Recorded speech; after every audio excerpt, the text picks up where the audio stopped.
Yo, what is up guys? It's your boy Rico in here and we are back again with another video. So right now we will be talking about Near. So Near is a blockchain operating system nga pala guys, if you guys didn't know. Which means ito yung ginagamit ng mga developers natin guys to make meron siyang different uses ng mga DeFi apps ginagamit ang Near blockchain operating system natin, which is ang Near natin. And right now, manonood tayo ng video about Near. I want to learn with you guys, no? So right now we will be watching a beginner's guide about Near para mas malaman pa natin kung anong meron nga ba dito sa Near and why is it so interesting yung partnership with Near and Marblex na nangyari this past few weeks. Alright, so right now pupunta tayo sa Near Protocol Beginner's Guide to Understanding Near by CoinGecko. Let's watch this for now. Lately, there have been some questions surfacing on Near Protocol. So that's what we're going to do today. In this video, we will cover the common questions such as what is Near, the features of the Near token, the current challenges, what does the future hold for the project? Before we answer all these questions, if you are new here, hello! CoinGecko is the world's largest independent cryptocurrency data aggregator.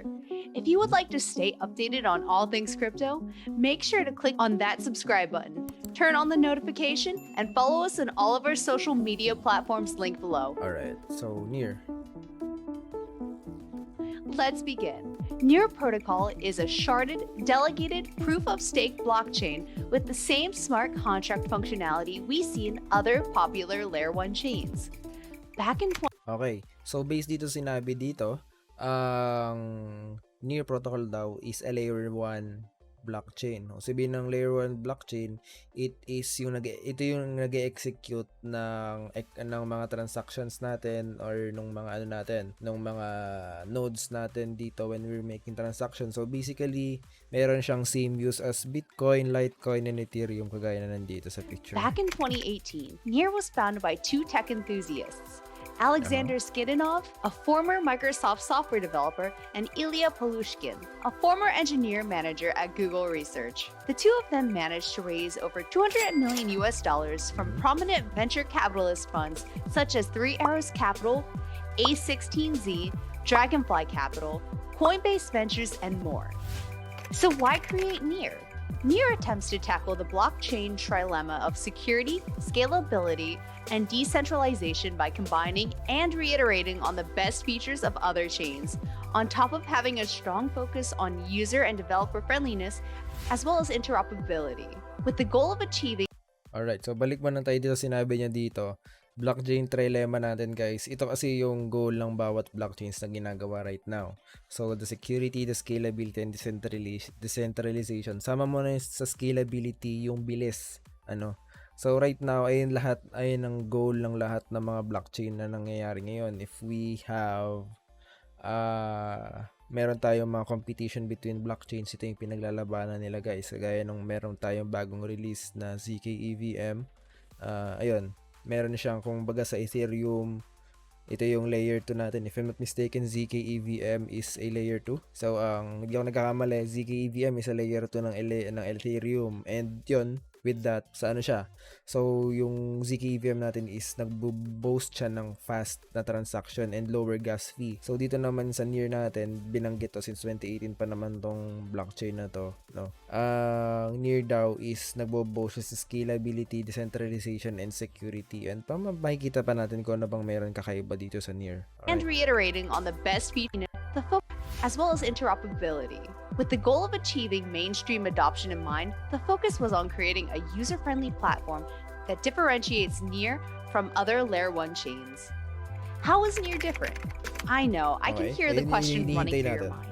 Here are some examples. It has a default human-readable address. Near has a user-friendly web wallet where no extensions are needed. Okay, so ayun yung maganda daw dito.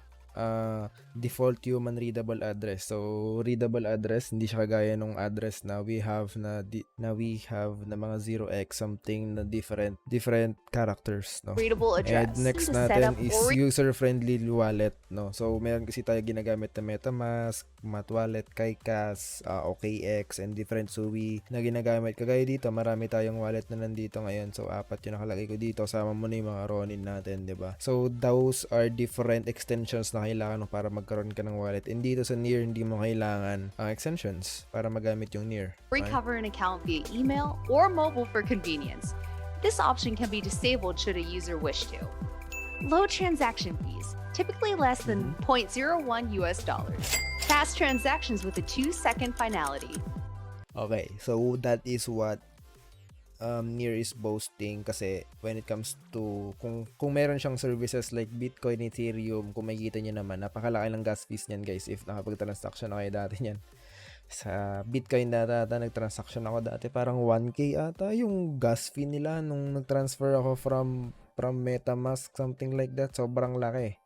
1K in peso yun. So, parang $20 something. Sobrang taas ng nila ng gas fee. And, depende pa yun sa ipapasa mo. So, mas nag-i-scale pa siya pag mas mataas yung value, no? And, itong binoboast ng Near protocol natin is, meron siyang low gas fee and mabilis yung fast transaction niya since 2018 pa to guys. Imagine, 2018 pa nagawa tong Near protocol. 2018 siya parang na-founded. And, kung nag-release siya, or kung doon 2018, like 5 years ago, for sure Near protocol is standing tall pa rin, no? So nandun pa rin siya sa siguro mga higher tier ng mga blockchains na sumasabay dito sa layer 1, kasi right now dumadami na rin yung iba't ibang blockchains natin dito sa market, diba? So how is Near different from this Near competition? features sharding as its solution is scaling its blockchain.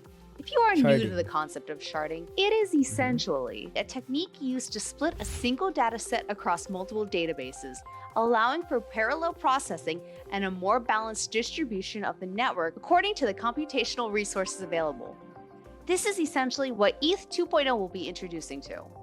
Near has its own take on sharding, the Nightshade. Nightshade is designed to enable dynamic sharding, having no cap on the number of shards, while at the same time being able to create and merge shards according to the computational needs required by the network at any given time. In theory, this would make Near's transaction throughput able to scale higher than Ethereum 2.0, whose throughput comes in about 100,000 transactions per second. Now let's talk about the interoperability of the Near protocol. Okay, so pagkakaintindi ko doon sa sinabi nila kanina is yung sharding daw, yung sharding concept natin is basically yung transactions or yung nodes na nangyayari dito sa transactions natin is sabay-sabay siya nangyayari. So which means kapag sabay-sabay nangyayari ang isang transaction, then nag-meet sila sa isa, ibig sabihin na mas mabilis siya. Not unlike the Ethereum 1.0 and 2.0 na meron tayo, isa lang yung dinadaanan niyang path ng mga nodes. So, ibig sabihin, mas mabagal yung transaction niya and mas malaki yung gas fee na kinakain niya. Kasi, kaya that's the reason why we have this thing about yung transaction list natin is nagiging contested yung network is because isa lang yung shard na dinadaanan niya. Isa lang yung node na dinadaanan ng bawat transaction natin. When it comes to Near, meron siyang different nodes na dinadaanan, and yung mga shards na sinasabi nila na Nightshade na meron ng ang Near protocol, which is yung kakaiba sa kanila, is ayun nga, mas mabilis sa kanila. So, yun yung base sa pagkakaintindi ko. Correct me if I'm wrong, okay? So, when it comes to interoperability, nabanggit din dito na 100 transactions per second yung nagagawa ng Ethereum, and I think Near is way more faster than that, no? Second. Now let's talk about the interoperability of the Near protocol. Aurora is an EVM built by the Near protocol team on the Near blockchain. Aurora is unique in that it is a blockchain that runs as a smart contract on the Near blockchain. Aurora provides an Ethereum Layer 2-like experience for both users and developers on Near. It is fully interoperable with Ethereum and all its different wallets and tools. This introduces a familiar environment to developers, but with the advantage of the superior scalability and super low-cost transactions offered by Near. Another project building on Near, which further increases Near's multi-chain interoperability, is Octopus Network. Octopus Network is an open, permissionless, multi-chain interoperable network for launching substrate-based apps. Okay. So, based on sa pagkakaintindi naman natin dito sa interoperability, ang layer 2, ang blockchain level, layer 1 and level 2 ng Near protocol is meron silang tinatawag na Aurora. And Aurora is the layer 1 and layer 2. Para siyang extension ng Near protocol wherein you can have the level 1 and level 2 na capabilities. When it comes to layer 2 naman, ito yung ginagamit ng mga developers natin para makagawa ng mga iba't ibang networks kagaya ng ZKVM. ZKVM, ang layer 1 ng ZKVM is Ethereum, under siya ng Ethereum. But the ZKVM is yung ZK EVM natin is layer 2 na project siya. Ayan, nasa taas siya. So ibig sabihin, lahat ng mga scalability natin, yung like innovation na nangyayari is nasa layer 2 na ngayon, since sila na yung pabilisan. Kasi ang ginagawa lang naman ng layer 1 is for that approval of transactions. When it comes to layer 2 naman, ang ginagawa ng layer 2 is the faster, quicker, cheaper, and yung usability niya. Okay?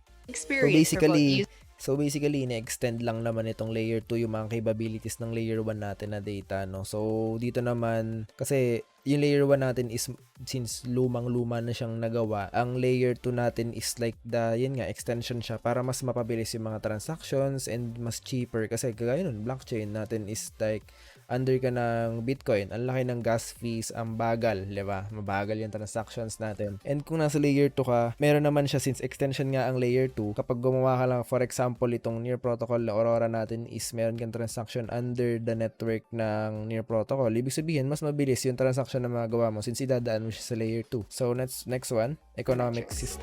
Most of Near's key ecosystem metrics, such as total value locked and daily transactions, have seen an uptick recently and are on a steady uptrend. According to Defalama, Near has a TVL of slightly over 900 million as of January 17th. As Aurora runs as a smart contract on Near, TVL on Aurora is also included in this metric. Transfers of ERC20 tokens to the Near blockchain also saw a recent uptick, with the Rainbow Bridge weekly TVL percentage change at plus 163%, far ahead of the other bridges. In addition to that, the daily creation of new accounts also recently saw a significant spike to almost 400,000, along with a stepwise increase in daily transactions to over 1 million after a slow trend up from the fourth quarter 2021. Looking at all these statistics, it almost seems like Near has no flaws or challenges. But unfortunately, I'm going to burst your bubble and discuss just that. The Near So looking at this metrics, makita natin dito na binoboast nila yung metrics nila na yung Near protocol natin is napakaganda ng chain or like nung bridge na ginagawa niya. Kasi yung Near natin is, kung makita niyo dito yung stats na is mas maraming gumagamit TVL natin. Kita niyo naman natin 63%, mas mataas yung volume nila dito, no? So from other chains or in other bridges, di ba? So Arbitrum, BSC, Ronin, kung makikita niyo Avalanche, Polygon, na sobrang tatagal na yung mga yan, no? Yung Ethereum bridge natin na Near is sobrang taas ng TVL last 2022 na stats. Okay, so yun yung binoboast nila. It almost seems like Near has no flaws or challenges. But unfortunately, I'm going to burst your bubble and discuss just that. The Near token is often used to pay transaction fees, used as collateral for data storage on the blockchain, and is also used to compensate a number of blockchain stakeholders. Recently, tokens of Near jumped 23% to $10.80 when developers revealed an interface with Terra, a decentralized payment network. The amazingly fast transactions and low fees of Near do not make up for one thing: decentralization. According to the Near mainnet explorer, the Near blockchain currently has 89 validators. There is a threshold that depends on the total amount staked by the other validators present, and the threshold sits at just over 600,000 Near tokens, which equates to almost 900,000 at the time of writing. What this means is the cost reflects a high barrier to entry. Though delegation of any amount is possible, this also does not address the problem of centralization, as the top nodes, which hold the most stakes, still have outsized share of the network. The top 6 nodes now cumulatively own over 33% of the total Near staked. The Near token is also notably absent from US exchanges, despite being listed on most other major exchanges. This presents an obstacle for users and investors from the US, where a large number of crypto early adopters reside. Another challenge is that several dozen or so-called dApps available are still comparatively few relative to both Near's market capitalization and the 250 plus projects which are officially listed as building on Near or Aurora. Most users seem to reside on Aurora, and having most of the adoption happening on Aurora somewhat diminishes the impact of the features and dApps implemented on Near itself.